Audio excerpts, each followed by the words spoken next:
قاری غریب نواز کی بارگاہ میں اجمیر شریف کے قریب کچھ ہندو بھائی گئے، بولے آقا فرمائے کیا بات ہے؟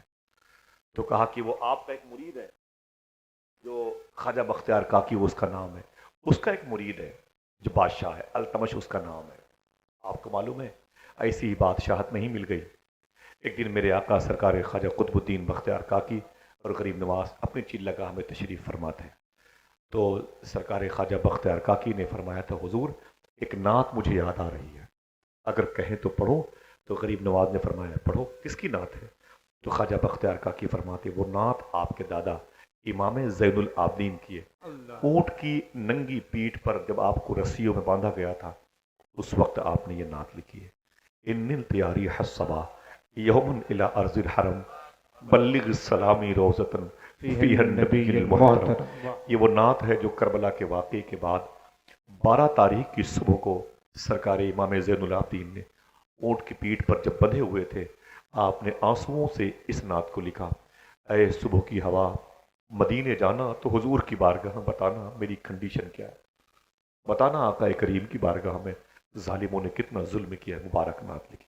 خواجہ بختیار کاکی فرماتے ہیں کہ حضور آپ کے دادا کی نعت پڑھنا چاہتا ہوں۔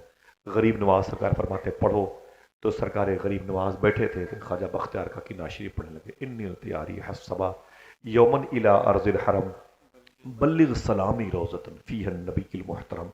غریب نواز سرکار بیٹھے تھے، رو رہے تھے، اپنے دادا کی لکھی ہوئی نعت پاک سن کر کربلا کا پورا منظرنامہ نگاہوں کے سامنے، وہ جلے ہوئے خیمے، اجڑا ہوا آشیانہ، وہ علی اکبر کی لاش، علی اصغر کا چھوٹا سا جنازہ مبارکہ، مولا حسین کے جسم پاک پر 72 زخم، وہ خیمہ اہل بیت، وہ ٹیلے زینبیہ، وہ مقام شہادت علی اصغر، وہ مقام علی اصغر، وہ مولا عباس سے کٹے ہوئے بازو، وہ جائے شہادت حسین یاد کر کے غریب نواز رونے لگے۔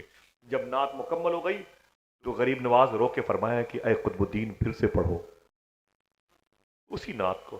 تو خواجہ قطب الدین سرکار نے پھر سے پڑھنا شروع کیا۔ غریب نواز رو رہے تھے، گرمی بہت زیادہ تھی، آنسوؤں سے داڑھی شریف بھیگتی چلی گئی، پورا کربلا سامنے تھا، دادا حضور کی قربانی آپ کی نگاہوں کے سامنے تھی، روتے چلے گئے، پورا جسم پاک جب شریف سے گرمی کی وجہ سے بھی اور سوز درو سے اس کیفیت اشعار کی وجہ سے وہ عجیب سی ایک شرابور کی کیفیت میں نظر آیا۔ وہیں پر ایک بندہ بیٹھا ہوا تھا، اس نے دیکھا کہ غریب نواز سرکار رو رہے ہیں، وہ باہر گیا، کچھ کپڑے کے ٹکڑے اٹھائے، اس نے ایک ڈنڈے میں، چھوٹے سے ڈنڈے میں باندھا اور باندھ کر کے اسے غریب نواز کی محفل میں آیا۔ جب تیسری مرتبہ غریب نواز سرکار نے فرمایا قطب الدین سے اس نعت کو پھر سے پڑھو، جب پھر سے پڑھنا شروع کیا تو وہ بندہ بیٹھا ہوا تھا، اس نے اس کپڑے سے غریب نواز کو پنکھا جلنا شروع کیا، غریب نواز کو پنکھا جلنا، ہواؤں کا انتظام میں لگ گیا۔ جب پنکھا جلنا شروع کیا نا تو سرکار غریب نواز روتے جاتے تھے، اپنے دادا کی نعت سن کے روتے جاتے تھے۔ نعت مکمل ہوئی، فجر کی اذان ہوئی، جب اذان کی نماز کی تکمیل کے بعد جب باہر نکلے نا تو غریب نواز سرکار نے اس پنکھا جلنے والے کو راستے میں دیکھا، فرمایا جب میرا قطب الدین میرے دادا کی نعت پڑھ رہا تھا تو کیا کر رہا تھا؟ اس نے کہا حضور گرمی کی وجہ سے پنکھوں سے آپ کی خدمت کر رہا تھا۔